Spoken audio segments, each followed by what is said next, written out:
ప్రజలకి అనేక మంది నిపుణులకి అందరికీ ఉన్నటువంటి కొన్ని ప్రశ్నలకి సమాధానాలని ప్రభుత్వం చెప్పాల్సిందిగా కూడా కోరడం జరిగింది. ఆ విషయాలన్నిటి కూడా మాట్లాడిన తర్వాత మొన్న రాష్ట్ర ఐటీ శాఖ మంత్రి లోకేష్ గారు పత్రికా సమావేశం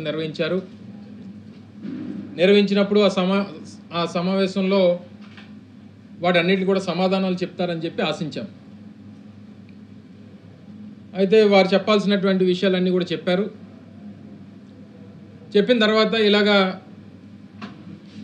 వైసీపీ తరపు నుంచి ఇలా కొన్ని ప్రశ్నలు అడిగారు, ప్రజలకు ఉన్నటువంటి కొన్ని అనుమానాలు నివృత్తి చేయమని చెప్పి వారు అడిగారు. దానికి సమాధానం చెప్పండి అంటే ఆయన వ్యక్తిగతంగా నా మీద కొన్ని విమర్శలు చేశాడు.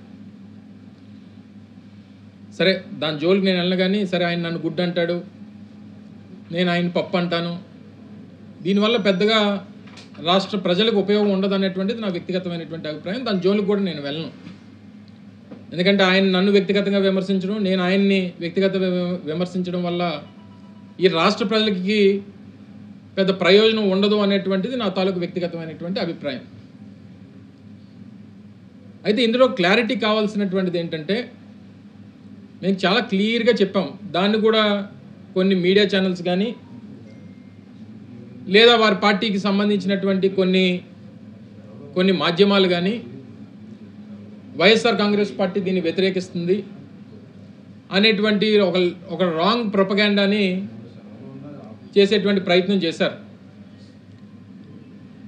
నేను చాలా క్లియర్గా చెప్పాం, గూగుల్ డేటా సెంటర్ విశాఖపట్నంలో ఎస్టాబ్లిష్ చేయడం అనేటువంటి దాన్ని మేము స్వాగతిస్తున్నాం అనేటువంటి మాట చాలా క్లియర్గా కేటగారికల్గా ఆ రోజు చెప్పాను. మీ అందరూ కూడా ఉన్నారు. అయితే ఏర్పాటు చేసేటువంటి క్రమంలో ఈ రాష్ట్ర ప్రభుత్వం ఇచ్చేటువంటి 22,500 కోట్ల రూపాయల ఇన్సెంటివ్స్తో పాటు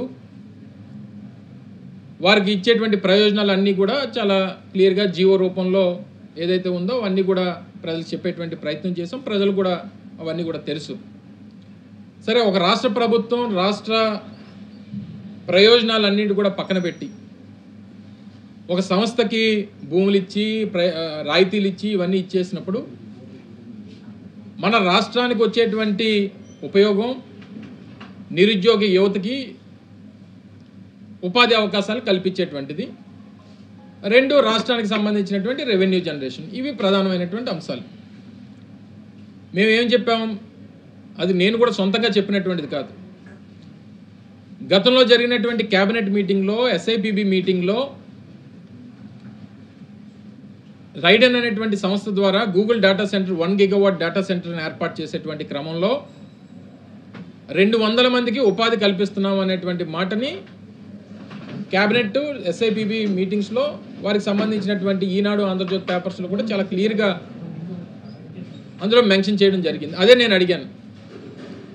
మాకున్నటువంటి సమాచారం కూడా అదే, వారు రాసింది కూడా అందులో ఏమి క్లారిటీ చాలా క్లియర్గా ఉంది. అయితే లోకేష్ గారు వారికి సంబంధించినటువంటి మిగిలినటువంటి వారి బృందం, వారికి సహచర మంత్రులు వీళ్ళందరూ కూడా 2 లక్షల మందికి అంటే 190,000 మందికి ఉద్యోగ అవకాశాలు కల్పించబోతున్నాం అనేటువంటి మాట వారు చెప్తా ఉన్నారు. నాకు తెలిసి గూగుల్కి ప్రపంచవ్యాప్తంగా ఉన్నటువంటి వారి డెవలప్మెంట్ సెంటర్స్లో కానీ లేదా రీసెర్చ్ సెంటర్స్లో కానీ లేదా డేటా సెంటర్స్లో కానీ వారికి పూర్తిగా ఉన్నటువంటి గూగుల్ ఎంప్లాయీసే 182,000 నుంచి 187,000 మంది ప్రపంచవ్యాప్తంగా ఉన్నటువంటి వారు. అలాంటిది ఒక విశాఖపట్నంలో గూగుల్ డేటా సెంటర్ ద్వారా 188,000 మందికి ఉద్యోగ అవకాశాలు వస్తాయని చెప్పి వారు క్లెయిమ్ చేస్తూ ఉన్నారు. దీని మీద క్లారిటీ అడిగాం. వారేమో 200 అంటున్నారు, మీరు 180,000 అంటున్నారంటే దానికి ఏం సమాధానం ఇస్తాడు? ఈ గతంలో పనిచేసినటువంటి ఐటీ మంత్రికి మీద విపరీతమైన ట్రోల్స్ చేశారు, ట్రోలింగ్ గురైనటువంటి మంత్రి, ఇదా సమాధానం? అసలు ట్రోలింగ్ అనేటువంటి దానికి జాతిపితవి నువ్వు,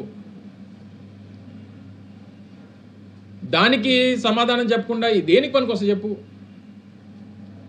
సరే, ఇప్పుడు మళ్ళీ నేను కూడా దాని జోలికి వెళ్ళదలుచుకోలే. నేను 200 అనేటువంటిది మీరు చెప్పినటువంటి మాటనే ప్రజలకు చెప్తున్నా.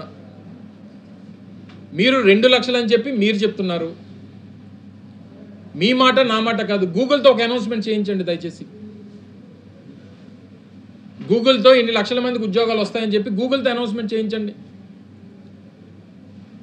మీరు చెప్పినటువంటి నంబరు 1,88,000 మందికి ఉద్యోగాలు వస్తాయని చెప్పి గూగుల్ చెప్తే, గూగుల్ చేత ప్రకటిస్తే, సరే పార్టీ పక్కన పెట్టి విశాఖపట్నం వాసిగా ఆయన పిలిచి సత్కరిస్తా విశాఖపట్నంలో.